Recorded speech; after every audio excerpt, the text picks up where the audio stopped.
好，咁我哋咧而家就到咗英國營地啦，係啦，你可以大概俾個外觀俾大家望下先啦。嘅一個而家有個回收桶啦，咁同埋咧就有個旱廁啦，係啦，咁就營地嘅設施咧就係咁多啦。咁咧旱廁嘅衞生程度就係啦，大家可以肉眼去判斷啦。就係咁啦。好啦，咁我哋咧而家咧就去睇下一啲呢個垃圾處理嘅一啲個桶啦，係啦。咁呢度都有提供到不可回收垃圾啦，同埋有即係可回收嘅 item 去做嘅。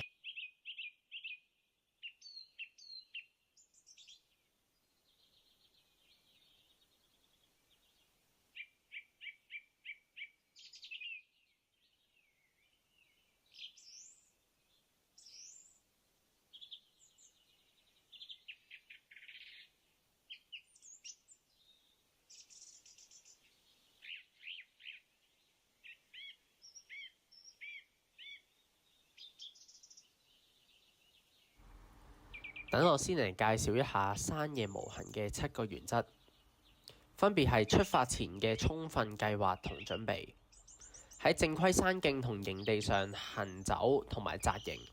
妥善棄置廢物，保持原有風貌，降低用火對環境嘅影響，尊重野生動物同埋顧及其他遊人。咁我哋喺使用營地嘅時候，記得要帶走自己嘅垃圾啊！